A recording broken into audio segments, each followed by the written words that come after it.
শিলচর সংবাদের পর্দায় এই মুহূর্তের সবথেকে গুরুত্বপূর্ণ খবর। বিগত ৩ মাস অরুণোদয় বন্ধ। স্থানীয় সাংসদ, বিধায়ক সহ আসামের মুখ্যমন্ত্রীর দৃষ্টি আকর্ষণ অসহায় মহিলার। জানা যায়, বর্তমান শিলচর পৌর নিগমের অধীনে থাকা তোপখানা ২য় খণ্ডের বাসিন্দা জ্যোৎস্না বেগম বরভূঁইয়া নামে মহিলার হ্যান্ডিক্যাপ্ট সার্টিফিকেট থাকা সত্ত্বেও বিগত ৩ মাস থেকে কোনো অরুণোদয় পাচ্ছেন না এবং মহিলা ঘরের অবস্থাও খুব শোচনীয়। বৃষ্টির জল ঘরে পড়ায় ঘুমোতে পারেন না এই অসহায় মহিলা। এ ব্যাপারে স্থানীয় সমাজসেবী নইমুদ্দিন লস্কর এই অসহায় মহিলার ঘরে উপস্থিত হয়ে এ দৃশ্য দেখে স্থানীয় সাংসদ, বিধায়ক সহ আসামের মুখ্যমন্ত্রীর দৃষ্টি আকর্ষণ করে বলেন যে কেন বা কি কারণে এই অসহায় মহিলার অরুণোদয় হঠাৎ করে বন্ধ হয়ে গেল তা তদন্তক্রমে ফিরিয়ে দেওয়া হোক এবং ওনাকে 5 কেজি চাল থেকে এই কার্ডটি অন্তোদয়ার পরিবর্তন করার জন্য তিনি দাবি জানান। আজকে আমরা আইসি তোপখানা পার্ট 2 বর্তমান শিলচর পৌর নিগমের 16 নম্বর ওয়ার্ডর এক অসহায় মহিলা, তার নাম হইল গিয়া জ্যোৎস্না বেগম বরভূঁইয়া।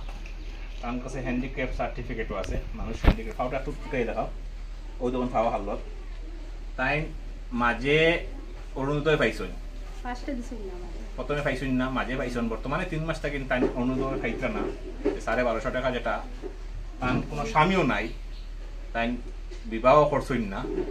আর বর্তমানে তাই গড় এখন এই যে 1250 টাকা যেটা অরুণোদয় যেটা তাই পাই, এটা দিয়েও তাই তান চলে, তান ওষুধপত্র, তান হাই প্রেশারের পেশেন্টও। এদিকে তান গড়েরও হালত আমরা দেখি আর 3 ফুরা জর্জরা হয়ে গেছে। এই 3 মানে বৃষ্টি হইলে খুব বড় জল পড়ে, ঘুমাইবার জায়গা নাই। এখন কথা হইল তান 2টা দাবি আমরা মুখ্যমন্ত্রীর কাছে, যে তান অরুণোদয়টা যত তাড়াতাড়ি সম্ভব ওটা কার্যকারী করে দেওয়া, আর তাই চাউল ফাইন 5 কেজি করিয়া তান কার্ডটারে অন্তর্দয়া করে দেওয়ার লাগিয়া তাই দৃষ্টি আকর্ষণ করদা। আমরা ডিসি মহোদয় আসেন আর আমরা মন্ত্রী কৌশিক রায় মহাশয় আসেন। সবার কাছে আমরা আপিল যে এই অসহায় মহিলার আপনারা সাহায্য করেন। জেলা হয়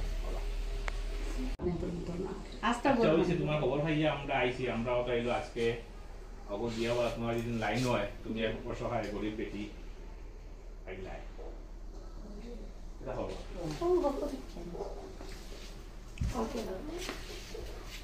একবারে কোনো জায়গা মিস নাই, খালি পড়ি পানি করে পিছলা পাই নাই মামা, খালি পড়ি খালি কত যখন মামারা তো ভাবে